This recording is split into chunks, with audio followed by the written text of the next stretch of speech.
Hello बच्चों, स्वागत है आपका हमारे यूट्यूब चैनल ओम लर्निंग क्लास में। तो आज की वीडियो का हमारा टॉपिक है परिवर्तन विधि द्वारा ऋणपत्रों का शोधन। तो सबसे पहले हम लोग समझते हैं कि परिवर्तन द्वारा ऋणपत्रों का शोधन का मतलब क्या होता है और ये कैसे होता है। तो देखिए, जब भी कोई सार्वजनिक कंपनी ऋणपत्रों के शोधन की प्रक्रिया में ऋणपत्रों का शोधन नए अंशों तथा ऋणपत्रों के निर्गमन से करती है तो इसे परिवर्तन द्वारा ऋणपत्रों का शोधन कहते हैं। इस प्रक्रिया में अंशों को सम मूल्य तथा प्रीमियम पर जबकि नए ऋणपत्रों को छूट पर भी निर्गमित किया जा सकता है। देखिए, इसका सिंपल सा मतलब क्या हुआ कि ऐसा कंपनी कब करती परिवर्तन विधि का प्रयोग, जबकि उसके पास पर्याप्त मात्रा में नकद ना हो या फिर उसने परिवर्तनीय ऋणपत्र इशू किए हों और जो हमारे ऋणपत्रधारी हैं वो ये विकल्प मतलब वो चाहते हैं कि उनको जो है उनका भुगतान नकद में ना मिलके अंशों या नए ऋणपत्रों के रूप में मिले। ठीक है, तो उस कंडीशन में इस विधि का प्रयोग किया जाता है। यहाँ पर सिंपल सा बस चेंजेस क्या है, जो हम कैश में पेमेंट करते हैं वहाँ पे कैश में ना पेमेंट करके उतने ही मूल्य के नए अंश या फिर नए ऋणपत्र निर्गमित करते हैं। अंश कोई भी हो सकता है, समता अंश या पूर्वाधिकार अंश में से कोई भी अंश कंपनी निर्गमित कर सकती है। ठीक है, अब आप ये तो जानते ही हैं कि जो अंश होते हैं वो निर्गमन जो होता है उनका वो सम मूल्य या प्रीमियम इन दोनों में से कर सकते हैं, उनका कटौती पे निर्गमन नहीं होता। इसलिए यहाँ पर लिखा है कि अंशों को सम मूल्य तथा प्रीमियम पर, जबकि जो नए ऋणपत्र हैं वो सम मूल्य, प्रीमियम और छूट इन तीनों पर ही निर्गमित किए जा सकते हैं। ठीक है, क्योंकि ऋणपत्रों को तीनों मूल्य पर निर्गमित किया जा सकता है, लेकिन अंशों को सिर्फ और सिर्फ सम मूल्य और प्रीमियम पर निर्गमित करने का विधि है, इसलिए यहाँ पर ये रूल बताया गया। तो ये तो सिंपल सा मतलब था कि इसका अर्थ क्या हुआ। अब हम लोग देखते हैं कि इस कंडीशन में जनरल एंट्रीज क्या क्या होती हैं। तो देखिए, सबसे पहले तो जो जनरल एंट्रीज होती हैं वो होती हैं भुगतान देय होने पे, यानी कि अभी क्या होगा, अमाउंट ड्यू होगा। तो अगर हम लोग को भुगतान जो है वो सम मूल्य पे भुगतान करना है, ठीक है, ऋणपत्रों का भुगतान सम मूल्य पे करना है, तो एंट्री क्या होगी, debentures account debit to debenture holders account. यहाँ पर अभी हम लोग कौन सा अमाउंट दिखाएंगे, जितना हमें पेमेंट अभी करना है वो अमाउंट दिखाएंगे। तो ये तो सम मूल्य पर हो गया।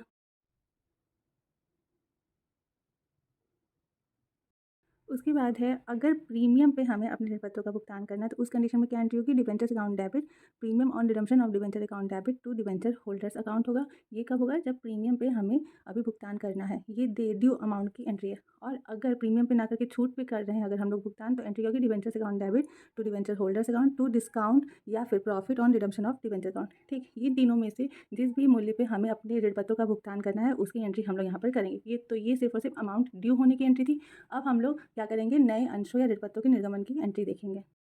तो जब परिवर्तन द्वारा अब भुगतान होगा तो सबसे पहले अगर सम मूल्य पर भुगतान हो रहा है, सम मूल्य पर भुगतान नहीं, यहाँ पर मतलब है एट पार से, मतलब यहाँ पर ये है कि अगर जो शेयर्स हैं, ठीक है, चाहे इक्विटी शेयर हो, प्रेफरेंस शेयर या फिर न्यू डिवेंचर्स जो हैं, अगर ये सम मूल्य पर निर्गमित किए जा रहे हैं, ठीक है, अगर इनका जो निर्गमन है नए अंशों या ऋणपत्रों का निर्गमन अगर सम मूल्य पर हो रहा है तो उस कंडीशन में एंट्री क्या होगी, debenture holders account debit to equity share capital account अगर समतांश निर्गमन कर रहे हैं तो, या फिर अगर पूर्वाधिकार अंश का निर्गमन हो रहा है तो to preference share capital account हो जाएगा, या फिर नए डिवेंचर्स इशू कर रहे हैं तो टू न्यू डिवेंचर्स अकाउंट यहाँ पे हम लोग करेंगे। कब करेंगे ये एंट्री, जब हम लोग नए अंशों या नए ऋणपत्रों का जो निर्गमन है वो सम मूल्य पर करेंगे। अब दूसरी चीज़, अगर हम लोग नए अंशों या नए ऋणपत्रों का जो निर्गमन है वो प्रीमियम पे करते हैं, ठीक है, ये चीज़ ध्यान रखिए कि ये जो निर्गमन है अगर वो प्रीमियम पर हो रहा है तो एंट्री क्या होगी, सिंपल सी सेम एंट्री रहेगी, बस यहाँ पे to security premium reserve account बढ़ जाएगा, जिसमें हम लोग इन अंशों या ऋणपत्रों पे जो प्रीमियम लगाया गया है उसका अमाउंट यहाँ पर दिखाएंगे। ठीक, ये दो चीज़ें हो गई। तीसरा क्या है कि अगर नए जो ऋणपत्र हैं वो छूट पर निर्गमित किए जा रहे हैं, क्योंकि अंश तो छूट पर निर्गमित होंगे नहीं, छूट पर क्या निर्गमित हो सकता है, सिर्फ और सिर्फ ऋणपत्र निर्गमित हो सकते हैं। तो अगर नए ऋणपत्रों को इशू किया जा रहा है भुगतान करने के लिए और उनको छूट पर निर्गमन किया जा रहा है तो एंट्री क्या होगी, debenture holders account debit discount on issue of debenture account debit. देखिए समझिए, इशू यानी कि जो नए डिवेंचर इशू हो रहे हैं उस पर जो डिस्काउंट है उसे डेबिट करेंगे टू डिवेंचर्स अकाउंट। ये एंट्री यहाँ पर हो जाएगी किसकी, जब हम लोग छूट पर नए ऋणपत्रों का निर्गमन करेंगे। तो ये तीन मतलब एंट्री है जो मेन है। सबसे पहले हम लोग एंट्री करेंगे अमाउंट ड्यू होने की, यानी कि कितना अमाउंट हमें पेमेंट करना है। उसके बाद हम लोग अपने क्वेश्चन के कंडीशन के हिसाब से एंट्री करेंगे ऋणपत्रों या अंशों में परिवर्तन होने की। बस इतनी ही सिंपल सी एंट्री करनी होती है। आइए इसको हम लोग अच्छे समझने के लिए कुछ न्यूमेरिकल्स को सॉल्व कर लेते हैं। तो जैसे कि क्वेश्चन नंबर 30 है कि सम मूल्य पर जारी 10 रुपये प्रत्येक वाले 1012% ऋणपत्रों के शोधन हेतु कंपनी की पुस्तकों में निम्नलिखित स्थितियों के लिए आवश्यक रोजनामचा प्रविष्टियाँ करना है। यानी कि 1000 ऋणपत्र थे जो कि 10 रुपये वाले थे और इनको जब निर्गमित किया गया था तो सम मूल्य पर यानी कि 10 रुपये के हिसाब से निर्गमित किया गया था। अब इनका भुगतान होने की बारी आई है तो तीन कंडीशन दी है। जैसे पहला है कि 100 रुपये प्रत्येक वाले 12% पूर्वाधिकार अंशों के परिवर्तन द्वारा ऋणपत्रों का सम मूल्य पर शोधन किया गया। दूसरा है, सम मूल्य पर जारी समता अंशों के परिवर्तन द्वारा ऋणपत्रों का 10% प्रीमियम पर शोधन किया गया। और तीसरा है कि 25% प्रीमियम पर जारी समता अंशों के परिवर्तन द्वारा ऋणपत्रों का 10% प्रीमियम पर शोधन किया गया। अब इन तीनों कंडीशन को एक एक करके समझ लेते हैं और फिर इसकी जनरल एंट्री देखते हैं। तो हमें हमें इससे अभी फ़िलहाल मतलब नहीं, हमें यहाँ पे कंडीशन क्या दिया है कि 100 रुपये प्रत्येक वाले 12% पूर्वाधिकार अंशों के परिवर्तन द्वारा ऋण पत्रों का सम मूल्य पर शोधन। तो सबसे पहली चीज़ कि ऋण पत्रों का जो शोधन हो रहा है वो किस पे हो रहा है, सम मूल्य पर। तो सम मूल्य पर शोधन की एंट्री हम लोग करेंगे, यानी कि पहले अमाउंट ड्यू होने की एंट्री करेंगे। उसके बाद शोधन कैसे किया जा रहा है, 100 रुपये वाले पूर्वाधिकार अंशों का निर्गमन करके जो हो रहा है वो शोधन हो रहा है, यानी कि ये जो पूर्वाधिकार अंश है ये भी सम मूल्य पर निर्गमित किए जा रहे हैं। तो सम मूल्य पर ऋण पत्रों का शोधन करना है और इस शोधन के लिए सम मूल्य पर पूर्वाधिकार अंशों का निर्गमन करना है। तो एंट्री क्या होगी, सिंपल सी एंट्री, पहले हम लोग अमाउंट ड्यू होने की करेंगे। तो 12% डिबेंचर्स हमारे हैं, तो 12% debentures account debit to debenture holder account हो जाएगा। 1000 10 रुपये वाले अंशों ऋण पत्रों का हमें शोधन करना था, तो कितना हो गया, 10,000 का हमें शोधन करना था। और ये शोधन कैसे हो रहा है, तो प्रेफरेंस शेयर को इशू करके, जो कि सम मूल्य पर ही इशू हो रहा है। तो क्या हो जाएगा, debenture holders debit to 12% preference share capital, और यहाँ पे भी हम लोग क्या करेंगे, 10,000 का ही शोधन करेंगे। अब ये अमाउंट अगर आप देखें तो यहाँ पे जो डिबेंचर्स थे वो 1000 के थे, सॉरी 1000 डिबेंचर्स थे 10 रुपये वाले, ठीक। लेकिन जब हम लोग शोधन कर रहे हैं तो यहाँ पर 100 रुपये वाले डिबेंचर्स को हम लोग को इशू करना है। तो जब 100 रुपये वाले डिबेंचर्स इशू होंगे तो कितने डिबेंचर इशू करने पड़ेंगे, सॉरी प्रेफरेंस शेयर, तो 100, यानी कि 100 प्रेफरेंस शेयर जो कि 100 रुपये वाले थे उनको इशू करके इनका शोधन सम मूल्य पर किया गया है, ठीक है। यहाँ पे नंबर ऑफ प्रेफरेंस शेयर में सिर्फ और सिर्फ चेंजेस आया है, बाकी जो शोधन है वो सम मूल्य पर ही हो रहा है। तो ये पहला कंडीशन था। दूसरा कंडीशन हमें क्या बोला है कि सम मूल्य पर जारी समता अंशों के परिवर्तन द्वारा ऋण पत्रों का 10% प्रीमियम पर शोधन किया गया।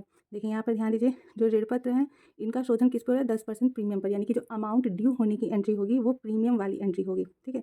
ये हमें ऋण पत्रों का शोधन जो हो रहा है वो 10% प्रीमियम पर हो रहा है, और इसका भुगतान करने के लिए, इतनी रकम का भुगतान करने के लिए समता अंशों को सम मूल्य पर जारी किया जा रहा है, यानी कि समता अंश जो है वो आपके 10 रुपये वाले ही हम लोग मान के चलेंगे, ठीक है। तो उनको जारी करके क्या किया जा रहा है, भुगतान किया जा रहा है। तो इसकी एंट्री भी देख लेते हैं। तो देखिए यहाँ पर प्रीमियम पे अमाउंट ड्यू हो रहा है, तो क्या हो जाएगा, 12% debenture account debit premium on redemption of debenture account debit to debenture holders account being amount due on premium. देखिए 1000 ऋण पत्र थे जो कि 10 रुपये वाले थे, तो 10,000 रुपये ये हो गया। और क्योंकि इनका जो शोधन है वो 10% प्रीमियम पे, तो 10 रुपये का 10% कितना होता है, 1 रुपये, यानी कि 1000 ऋण पत्रों पे 1 रुपये की दर से प्रीमियम का भी भुगतान करना है। तो टोटल हमें डिबेंचर होल्डर्स को कितना देना है, 11,000 रुपये देने हैं। अब इस 11,000 रुपये को देने के लिए उसने समता अंश जारी किए हैं, तो क्या हो जाएगा, डिबेंचर होल्डर्स अकाउंट डेबिट करेंगे to equity share capital account करेंगे। क्यों, क्योंकि 11,000 का भुगतान करना है, और उस भुगतान को करने के लिए उसने 10 रुपये वाले जो है समता अंशों को सम मूल्य पर निर्गमित किया है। तो कितना हो जाएगा, 11,000 का भुगतान करना है और एक समता अंश 10 रुपये का है, तो टोटल कितना उसने समता अंश इशू किया होगा, 1100, जो कि 10 रुपये का था। तो 11,000 का उसने भुगतान यहाँ पर किया है, ठीक है। ये चीज़ हो गया। तीसरा देख लेते हैं। तीसरा है कि 25% प्रीमियम पर जारी समता अंशों के परिवर्तन द्वारा ऋण पत्रों का 10% प्रीमियम पर शोधन किया गया। देखिए 10% प्रीमियम पे शोधन है, यानी कि अमाउंट जो ड्यू है वो 10% प्रीमियम पर है, और इसका भुगतान करने के लिए जो समता अंश जारी कर रहे हैं वो भी 25% प्रीमियम पर जारी हो रहा है। तो इसकी एंट्री क्या होगी, सिंपल सी, पहले बी वाली ही एंट्री यहाँ पे होगी, 12% debentures account debit premium on redemption of debenture account debit to debenture holders. यहाँ पे भी सेम है कि 1000 डिबेंचर्स थे 10 रुपये वाले, तो 10,000 रुपये, और इनका 10% प्रीमियम, यानी कि 1 रुपये प्रीमियम पे भुगतान हो रहा है। तो टोटल डिबेंचर होल्डर्स को हमें 11,000 देना है। इस 11,000 का भुगतान करने के लिए जो कंपनी है वो समता अंश इशू कर रही है, जिसको कि 25% प्रीमियम पे। अब 10 रुपये का 25% कितना होता है, 2.5 रुपये, यानी कि 2.5 इतना होता है, ठीक है। तो उसके लिए तो 11,000 का हमें भुगतान करना है, ठीक है। ध्यान दीजिए, 11,000 रुपये का भुगतान करना है, और उसके लिए 10 रुपये का एक अंश है जिसपे कि 2.5% प्रीमियम और 25% प्रीमियम है कि 2.5 रुपये प्रीमियम। तो टोटल एक अंश की वैल्यू कितनी हुई, 12.5 रुपये। तो एक अंश 12.5 रुपये का है, और हमें भुगतान करना है 11,000। तो कितने समता अंश इशू करने पड़ेंगे, तो 880 समता अंश इशू करने पड़ेंगे। तो एंट्री क्या होगी, debenture holders account debit to equity share capital account to security premium reserve account हो जाएगा। 880 समता अंश 10 रुपये के हिसाब से 8,800 के हुए, जिसपे कि 2.5 रुपये के हिसाब से प्रीमियम 2,200 का हुआ, और टोटल डिबेंचर होल्डर्स को 11,000 का पेमेंट एक तरीके से मिल गया, ठीक है। तो ये सिंपल सी हमारी क्वेश्चन नंबर 30 था, इसकी जनरल एंट्री सिंपल थी। अब आइए एक दो क्वेश्चन हम लोग और देख लेते हैं। तो जैसे क्वेश्चन नंबर 31 है कि ज्ञानदा लिमिटेड ने 100 रुपये वाले 4,008% ऋण पत्र 105 रुपये की दर से निर्गमित किए। ऋण पत्रधारियों को 1 वर्ष की समाप्ति पर ऋण पत्रों को अपने 100 रुपये वाले 10% पूर्वाधिकार अंशों में 125 रुपये प्रति अंश की दर से परिवर्तित करने का विकल्प है। प्रथम वर्ष के अंत में ऋण पत्रों पर ब्याज बाकी था। 200 ऋण पत्रधारियों ने विकल्प का लाभ उठाने का निश्चय किया। ज्ञानदा लिमिटेड की पुस्तकों में जनरल एंट्री करनी है। देखिए एक चीज़ यहाँ पे ध्यान दीजिए कि जो जारी हुआ था ऋण पत्र, वो 4,000 ऋण पत्र थे, 100 रुपये वाले थे, लेकिन उनको जब निर्गमित किया गया था तो 105 रुपये के रेट से, यानी कि इनका जो निर्गमन हुआ था वो किस पर हुआ था? प्रीमियम पर। तो सबसे पहले हम लोग प्रीमियम पर निर्गमन की एंट्री करेंगे। उसके बाद क्योंकि बोला है कि वर्ष के अंत में ब्याज बकाया था, तो ब्याज बकाया होने की एंट्री करेंगे। और उसके बाद बोला गया कि ऋण पत्र धारी को ऑप्शन दिया गया था कि वो चाहें तो 125 रुपये प्रति अंश की दर से जो है वो पूर्वाधिकार अंशों में परिवर्तन करके अपने ऋण पत्रों का भुगतान प्राप्त कर सकते हैं। और इस ऑप्शन को कितने लोगों ने चुना? 200 ऋण पत्रधारियों ने। तो हम लोग जो एंट्री करेंगे वो 200 ऋण पत्रधारियों के हिसाब से ही करेंगे। तो आइए एंट्री इसकी देख लेते हैं। तो देखिए, सबसे पहले ऋण पत्रों को जारी करने की एंट्री करेंगे, क्योंकि हमारे क्वेश्चन में स्टार्टिंग हमारे क्वेश्चन का वहीं से हुआ है। तो ऋण पत्र जब निर्गमित किए गए थे तो वो प्रीमियम पे निर्गमित किए गए थे, तो एंट्री क्या हो जाएगी? Bank account debit to 8% debentures account to security premium reserve account. ये एंट्री हम लोग कर देंगे निर्गमन की। 4,000 ऋण पत्र का 100 रुपये के हिसाब से डिवेंचर्स 4 लाख के हो गए, 5 रुपये के हिसाब से प्रीमियम 20,000 का हो गया। टोटल निर्गमन कितने का हुआ था? 4,20,000 रुपये का हुआ था। ये हो गई निर्गमन की एंट्री। अब बोला वर्ष के अंत में ब्याज बकाया था डिवेंचर्स पे, तो एंट्री हो जाएगी debenture interest account debit to debenture interest outstanding account. ये एंट्री कर देंगे।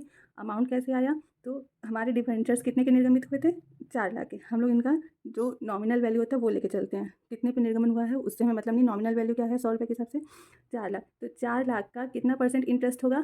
तो 8% वाले डिवेंचर है, ठीक है, ध्यान दीजिए 8% वाला डिवेंचर है। तो 4 लाख का 8% कितना हुआ? 32,000, यानी कि 32,000 रुपये जो है ब्याज का वो बकाया है। तो ये हम लोग बकाया ब्याज की एंट्री कर देंगे। अब बोला है कि जो पेमेंट है, जब पेमेंट करना है तो उस टाइम सिर्फ और सिर्फ 200 ऋण पत्रधारी जो हैं वो परिवर्तन द्वारा शोधन के लिए मानते हैं। तो उन 200 के लिए हम लोग को यहाँ पे एंट्री करनी है। तो सबसे पहले उन 200 ऋण पत्रधारियों का अमाउंट हम लोग ड्यू करेंगे।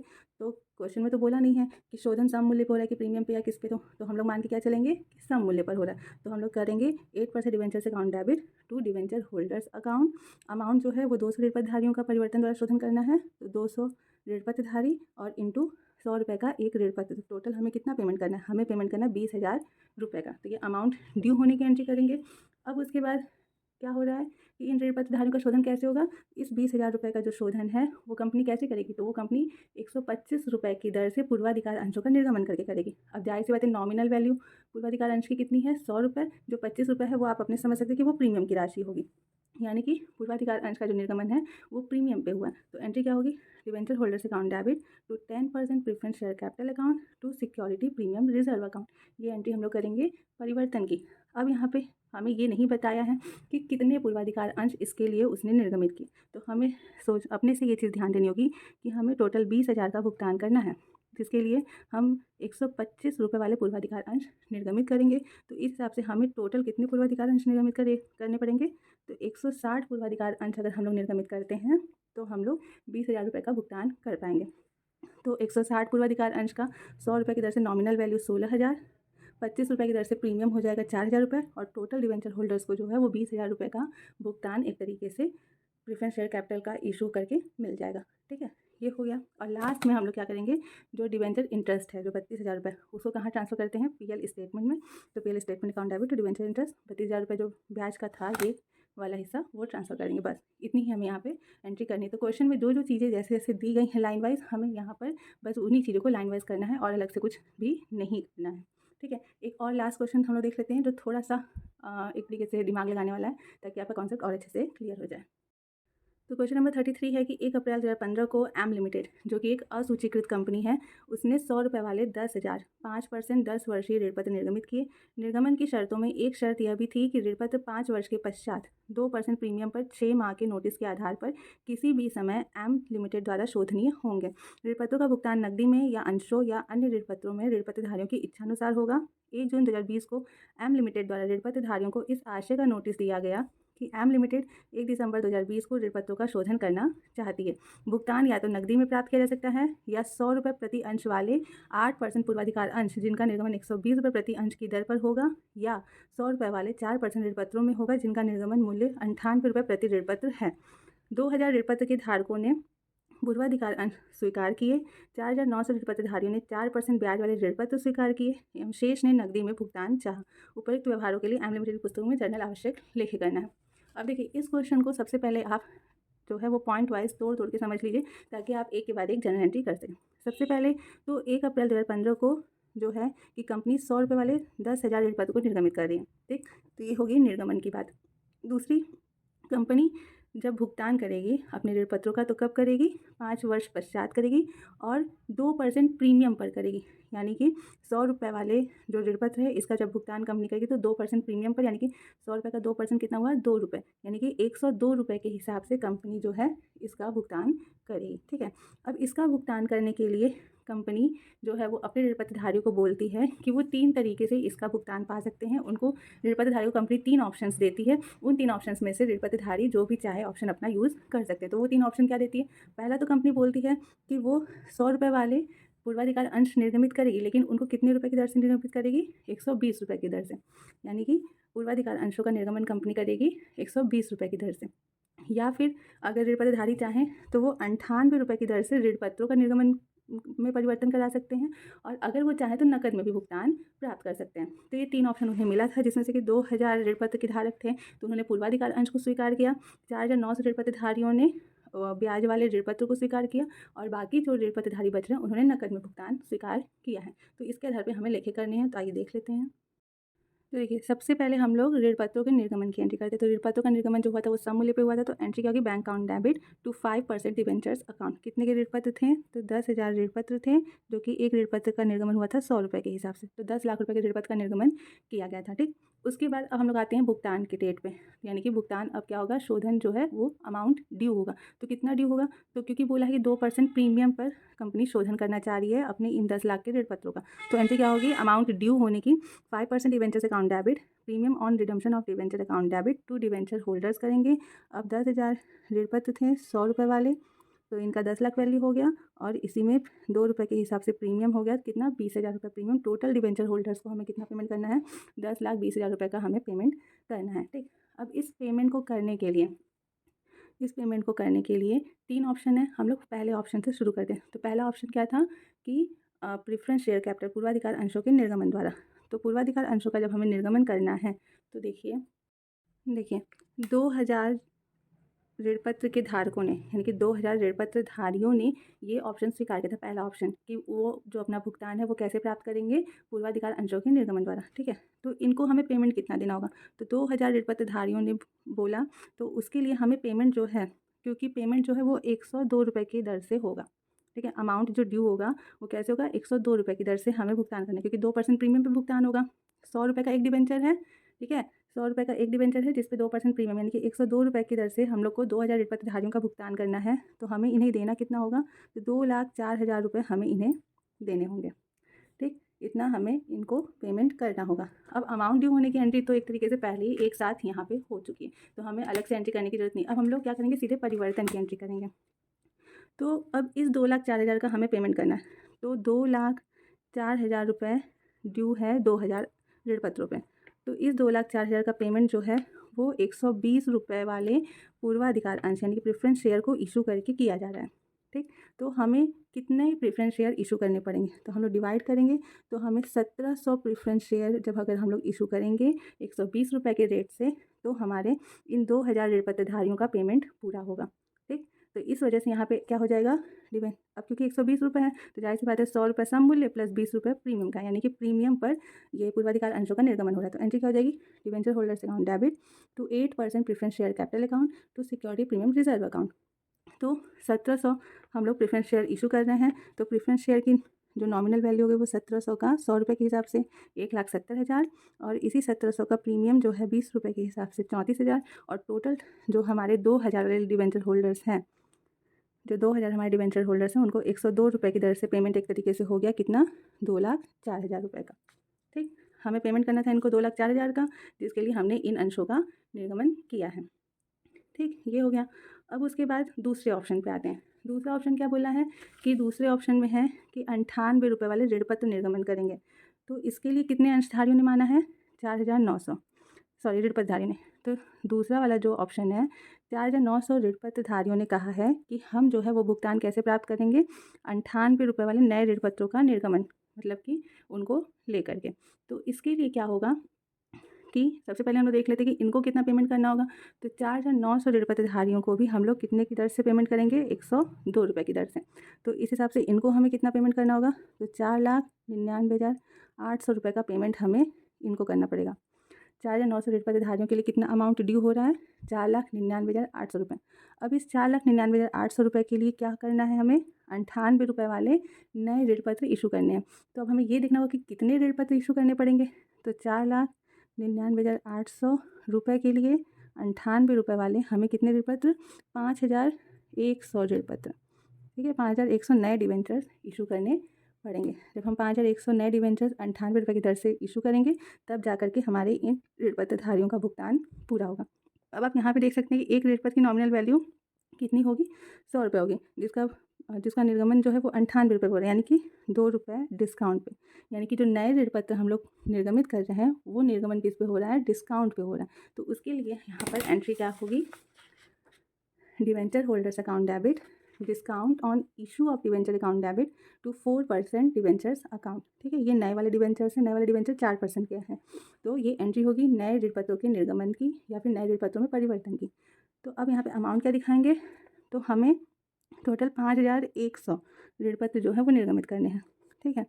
तो जब हम लोग 5,100 ऋण पत्र 98 रुपये की दर से निर्गमित करेंगे तो हमारे डिवेंचर होल्डर्स को 4,99,800 मिल जाएगा। इस पर डिस्काउंट कितना बन रहा है? तो 5,100 ऋण पत्र पे 2 रुपये की दर से जो डिस्काउंट है वो 10,200 रुपये का बन रहा है। और हमें भुगतान कितना करना था? तो हमें 4,900 एक मिनट सॉरी, यहाँ डिवेंचर्स की वैल्यू 5,10,000 क्योंकि 5,100 ऋण पत्र ना, तो 5,100 की ऋण पत्र की 100 रुपये के हिसाब से नॉमिनल वैल्यू कितनी हो गई? 5,10,000 रुपये। तो ये हम लोग यहाँ पे दिखा देंगे। तो ये था हमारा फर्स्ट ऑप्शन ऊपर और ये था सेकंड ऑप्शन। अब आते हैं थर्ड ऑप्शन के लिए। तो देखिए हम क्वेश्चन में क्या बोला है कि जो बकाया और बच रहे हैं ऋण पत्रधारी उन्होंने नकद में भुगतान स्वीकार किया है, ठीक। तो सबसे पहले हमें ये देखना होगा कितना हमें भुगतान अभी करना है। तो हमें टोटल पेमेंट करना था 10,20,000 रुपये का, ठीक, जिसमें से कि 2,04,000 रुपये हमने कैसे पेमेंट किया? प्रेफरेंस शेयर इशू करके, प्लस 4,99,800 हमने पेमेंट किया ऋण पत्रों के निर्गमन द्वारा, ठीक। तो इस हिसाब से हमें कितना पेमेंट करना है अभी? तो 10,20,000 में से हमने टोटल अभी तक पेमेंट जो किया है वो है आपका हो जाएगा 3,16,200 रुपये अभी हमें और पेमेंट करना है, ठीक है। कितना पेमेंट करना है?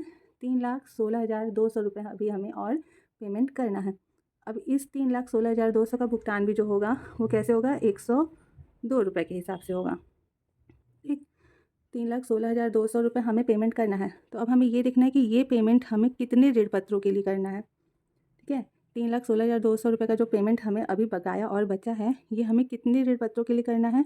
तो 102 रुपये के हिसाब से जब हम लोग 3,16,200 का पेमेंट करेंगे तो हमें पता चलेगा कि अभी हमें 3,100 ऋण पत्रों का पेमेंट और करना है, ठीक है। ये हमारे डिवेंचर्स अभी बचे हुए हैं, हमें 3,100 डिवेंचर्स का भुगतान अभी और करना है और इनके भुगतान के लिए कितना देना है? 3,16,200 रुपये हमें देना है। अब क्योंकि इन ऋण पत्रों का जो भुगतान है वो कैसे होगा? कैश में होगा, ठीक है। और ये कैश कहाँ से आएगा? जाहिर सी बात है कि लाभों में से लिया जाएगा। जब हम लाभ में से पैसा लेते हैं, जब हम लोग अपने ऋण पत्रों का भुगतान लाभों में से करते हैं तो उस कंडीशन में आपको पता है कि सबसे पहले हमें जितना भुगतान करना है उसकी जो उन डिवेंचर्स की जो नॉमिनल वैल्यू है उसका 15% इन्वेस्ट करना होता है 1 साल पहले। आपको ये चीज़ याद होना चाहिए। जब हमने एक मुश्त भुगतान विधि पढ़ी थी उसमें हमने आपको बताया था कि जब हम लोग लाभों में से अपने ऋण पत्रों का भुगतान करते हैं तो भुगतान होने से 1 साल पहले जो हमारे ऋण पत्र हैं उनकी जो नॉमिनल वैल्यू है उसका 15% इन्वेस्ट करते हैं और भुगतान होने वाले वर्ष में उस इन्वेस्टमेंट को बेच देते हैं और साथ में ही पीएल स्टेटमेंट में से या फिर किसी भी सरप्लस में से DRR डिवेंचर रिडम्पशन रिजर्व में 10% जो है वो इसकी नॉमिनल वैल्यू का ट्रांसफ़र किया जाता है। उसके बाद ही इनका नकद में पेमेंट होता है। तो क्या होगा यहाँ पर? सबसे पहले हम लोग इन्वेस्ट करेंगे, ठीक है। तो एंट्री क्या होती है उसकी? Debenture redemption investment account debit to bank account, ये इन्वेस्टमेंट की एंट्री हो जाएगी। तो बिंग इन्वेस्टमेंट परचेज, अब यहाँ पर लिखा है 46,500, ये कैसे आया? तो देखिए हमें 3,100 डिवेंचर्स का भुगतान करना है और एक डिवेंचर की नॉमिनल वैल्यू है 100 रुपये, यानी कि हमें टोटल 3,10,000 रुपये कैश चाहिए नॉमिनल वैल्यू के हिसाब से। और इन्वेस्टमेंट जो होता है वो 15% होता है, तो 3,10,000 का 15% निकालेंगे तो आएगा 46,500 रुपये। तो ये हम लोग इसे को इन्वेस्ट करेंगे। तो ये हो गया 46,500 इन्वेस्टमेंट की एंट्री। फिर जिस साल हमें पेमेंट करना है उस साल उस इन्वेस्टमेंट को बेच देंगे, यानी कि जस्ट नेक्स्ट ईयर। तो जस्ट अपोजिट एंट्री होती है bank account debit to debenture redemption investment account. यहाँ पे इन्वेस्टमेंट सोल्ड हो गया, ये 46,500 रुपये का इन्वेस्टमेंट सोल्ड हो गया। अब इसके बाद जितना हमें भुगतान करना होता है उसका 10%, उसकी नॉमिनल वैल्यू का 10% जो है वो हम लोग क्या करते हैं, डिबेंचर रिडम्पशन रिजर्व में ट्रांसफर करते हैं। तो हमें भुगतान करना है 3,10,000 नॉमिनल वैल्यू के हिसाब से। तो 3,10,000 का 10% कितना हो गया, 31,000। तो 31,000 हम लोग पीएल में से निकाल के डिबेंचर रिडम्पशन रिजर्व में ट्रांसफर कर देंगे। ठीक, उसके बाद अब हमें क्या करना है, अब हमें डिबेंचर होल्डर्स को पेमेंट करना है। तो पेमेंट की एंट्री हो जाएगी, debenture holders account debit to bank account कितना करना था, 3,16,200 रुपये। ये पेमेंट की एंट्री हो गई। उसके बाद आप ये जानते हैं कि जो डिवेंचर रिडम्पशन रिजर्व अकाउंट का जो इसका बैलेंस होता है उसे हम लोग कहाँ ट्रांसफर करते हैं, जनरल रिजर्व या कैपिटल रिजर्व में, मेनली जनरल रिजर्व में। तो एंट्री देगी debenture redemption reserve account debit to general reserve account कितना, 31,000 रुपये ट्रांसफर कर देंगे। और लास्ट में जो हमने डिवेंचर के रिडम्पशन पर प्रीमियम लगाया है 20,000 का, यानी कि ये अमाउंट, ठीक है, ये अमाउंट 20,000 का, और उसके बाद जो ये discount on issue of debenture है ये अमाउंट 10,200 का। इन दोनों के लिए हम लोग पैसा कहाँ से निकालेंगे, तो इसका पैसा सिक्योरिटी प्रीमियम रिजर्व से निकलेगा। तो इसलिए लास्ट में एंट्री होगी security premium reserve account debit to premium on redemption of reserve account और to discount on issue of debenture account. Total कितना निकालेंगे, 30,200 रुपये। ठीक है, तो ये था हमारा थोड़ा सा कॉम्प्लिकेशन वाला क्वेश्चन। आई होप कि आप लोग को ये क्वेश्चन भी काफ़ी अच्छे से समझ में आया होगा। तो अगर वीडियो पसंद आई हो तो please like share and subscribe करना बिल्कुल मत भूलें और बने रहिए हमारे यूट्यूब चैनल ओम लर्निंग क्लासेस। मिलते हैं नेक्स्ट वीडियो में।